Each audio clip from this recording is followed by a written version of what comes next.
Everybody, happy, we're almost done. Today's day 11. So, I've been making a lot of yarn and y'all have been wonderful. I've loved seeing everybody's yarn you've been making. So, happy 12 days of Christmas, day 11. So today is beehives, and I'm actually going to start on the drop spindle and then move to the wheel. So your setup for this is going to be the same way we did thread ply. So you're going to get thread and, some yarn that you spun and, I put it in a box, but, and then let the two kind of that way, they're not rolling across the floor. Here. And this is definitely something you kind of want to, like, once you start doing it, not set it down. And a little twisty, so make sure you can commit yourself to doing the beehives, I guess. So once you've tied the two together and, wrap them on here, bring them up like so. You can see the thread and the yarn. And you're just going to get some twist going. Okay, hold on. I'm gonna have to. Girls, Dee Dee, I'm making the video. Please go. Not right here.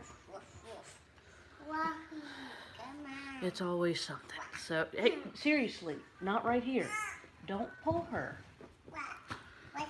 Okay, I will eventually get this done, I'm sure. So you get the twist going here. And I would definitely, for this one, I actually recommend, I'm sitting. So I'm putting it between my legs here.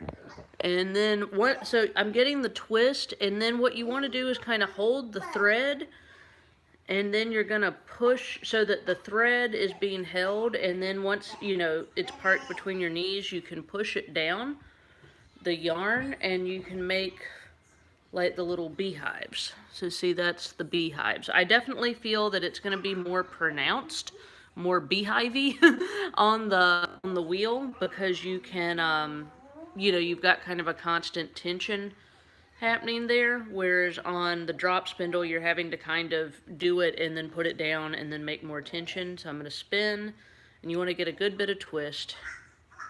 I'm going to put it between my knees, and trying to film this on the camera is awkward.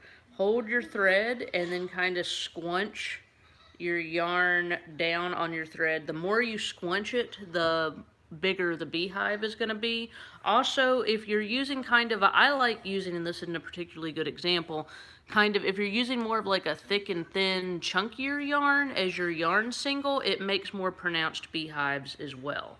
This is this was just some scrap yarn. So, get the twist going. The thinner yarn you're using, you really kind of have to squunch it to get it to have more of that texture. Whereas if you've got more of the natural texture already in there from, the yarn, it makes it a little easier. And if it starts getting a little tangly, I would say work with the tangle and turn that into a beehive. So there you go. There's another beehive. That one, like I said, I really squunched a good bit together. It was getting kind of twisty all by itself. So I was like, see, it wants to have a beehive right there. So I say work with the twistiness of the yarn, or the tangliness of the yarn for this particular one. And that's how I would make beehives. So you'll probably find like your own way you like doing that. But here, let me break this thread so I can get it off and show it to you on the wheel, which, like I said, I do find easier.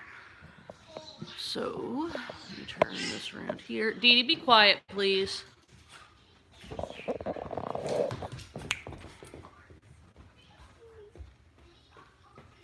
So, for the wheel, it's going to be the same idea. Let's see, so we'll get my thread and untangle it from this other yarn.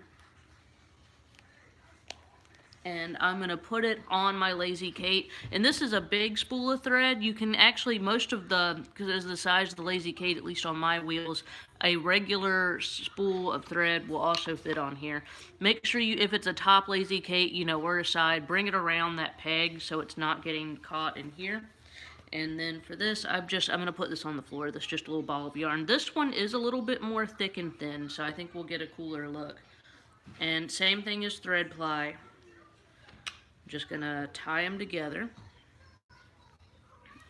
and if like I said, so you'd probably have your yarn on like another bobbin over here. Like I said, for the sake of my scrap yarn here to demo this, I've just got a little ball. So just get it going, get the twist going. And like I said, I never worry too much about any of how it looks or what it's doing till I at least get the yarn you know, wrapping around the bobbin, which I do. So let me get the camera good. For beehive on a wheel, I definitely enjoy more and find easier. Right now I've got like a thread ply action happening. So it's exactly the same thing as thread ply.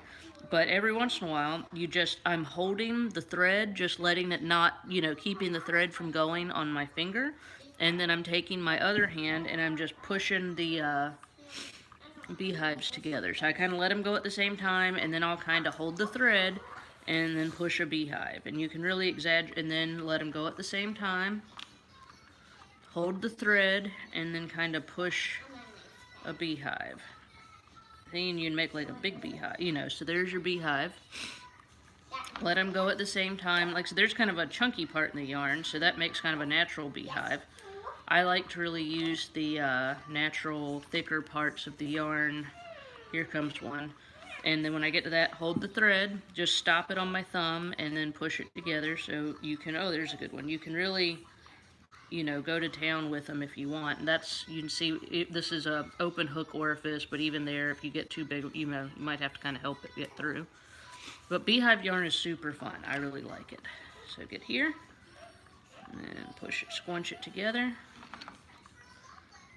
And like I said, all I'm doing is I'm just, instead of letting it go, I'll kind of pull this up where it's taut on my thumb and then make a beehive. So yeah, I think beehive yarn looks really complicated. It's really not.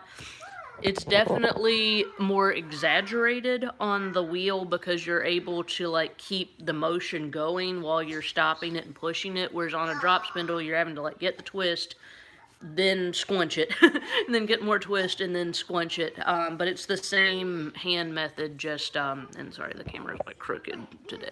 Whoop, there it goes. Yeah, you can tell the camera's not used to getting, the camera stand's not used to getting used this often. So anyhow, beehives are super fun. Can't wait to see what you come up with. So yeah, I will see all your yarn in our Facebook group. If you have any questions, if you're watching this video like 2 years from now and you're like, what are y'all doing?